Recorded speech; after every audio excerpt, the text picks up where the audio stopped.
Hello friends, welcome to this video. So it is CHD Awareness Week, which is from February 7th through the 14th.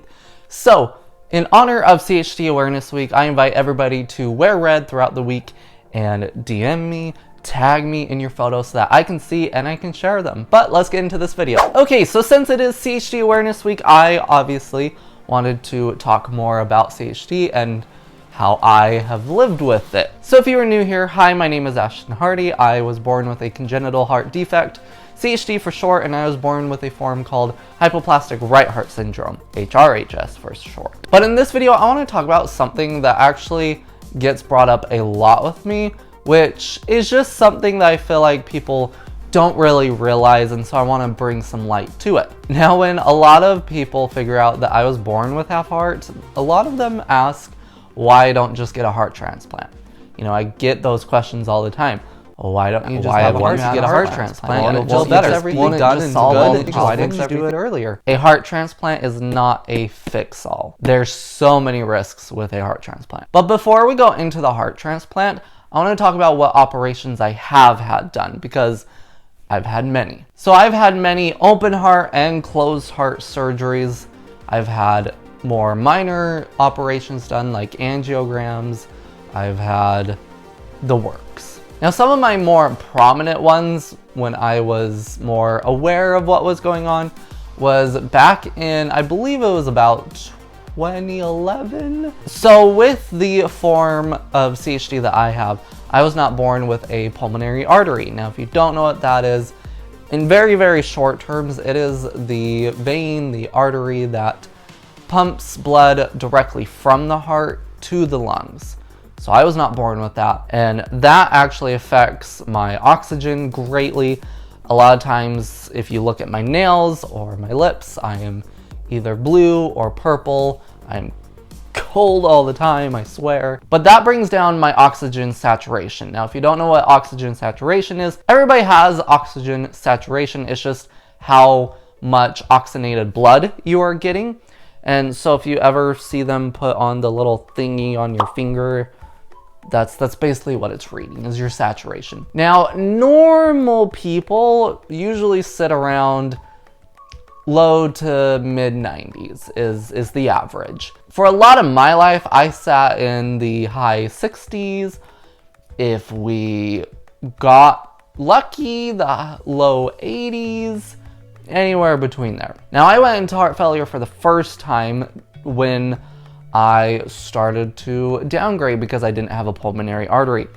So I had a surgery done in UCLA, California, where a surgeon, Dr. Lax, did an operation on me where he created a pulmonary artery for me out of a cow's jugular vein.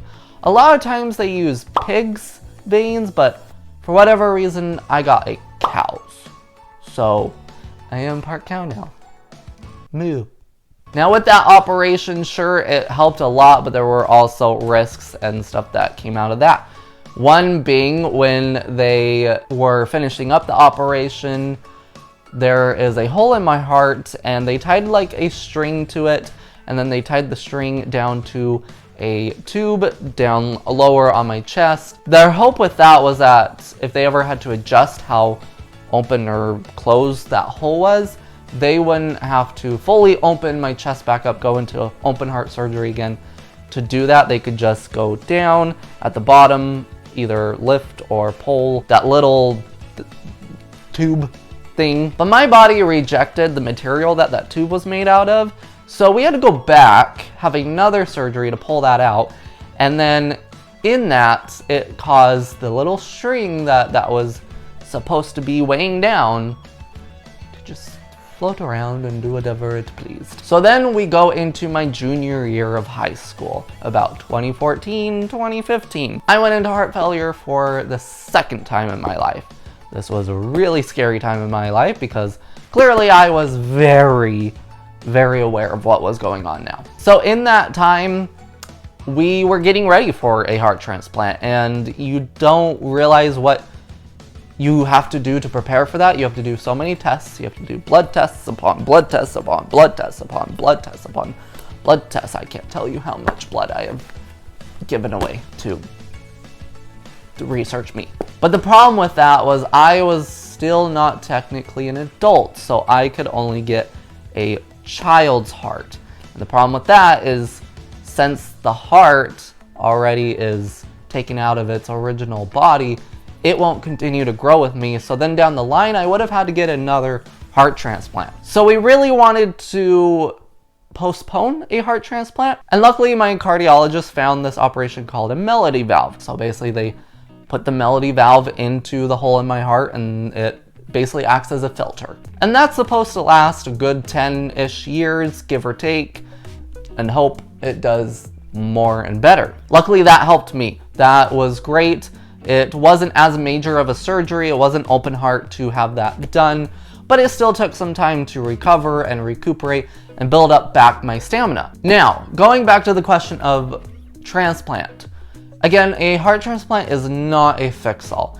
There's so many risks with it because you have the constant battle after you've had the heart transplant done of either the heart or the body rejecting each other. So I'm going to have to be on many rejection, like anti-rejection medications in hopes that they help. But I will constantly be living with the fear that at any moment, either one will have a disagreement and basically done, gone, out of, bye-bye, sayonara. So in the long run, I want to live with my original heart as long as possible. Even though it is half a functioning heart, it's my own body's organ that won't suddenly have a disagreement with my body just because someone let a pool of blood go through when it didn't want or something. I don't know.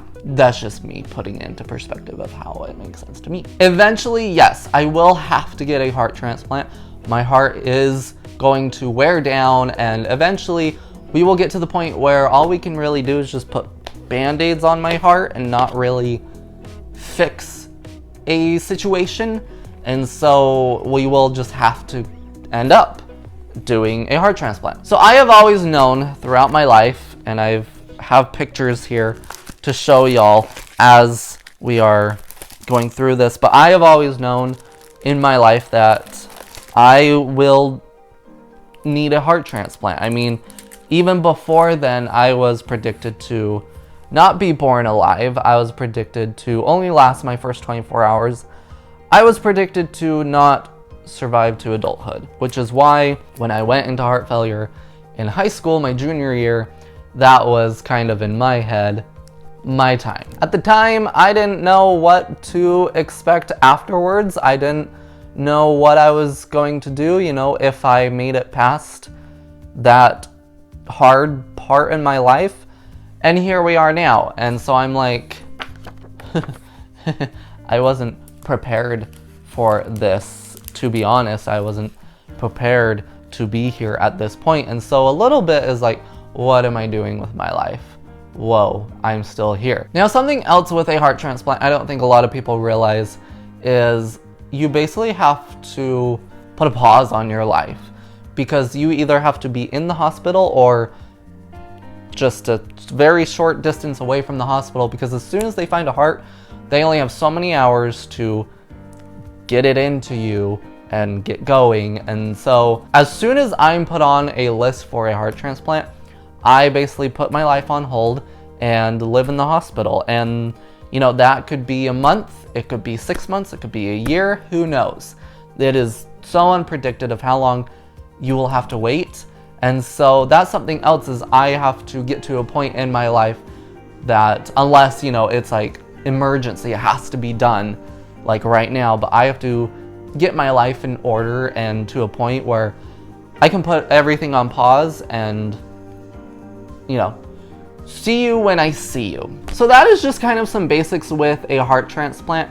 I know I didn't go into full detail because I personally haven't, you know, had a heart transplant done yet. I prepared for one thinking that we were going to have one done, but haven't quite had the full experience yet. If you do have any other questions about a heart transplant or living with half heart in that, leave them in the comments below. I would love to touch upon them in other videos. But I just wanted to talk about this topic because it's something I get asked a lot of, why not just a heart transplant? And to that I say, because it's as risky as, you know, jumping off a cliff. You know, you're gonna hope you'll be okay.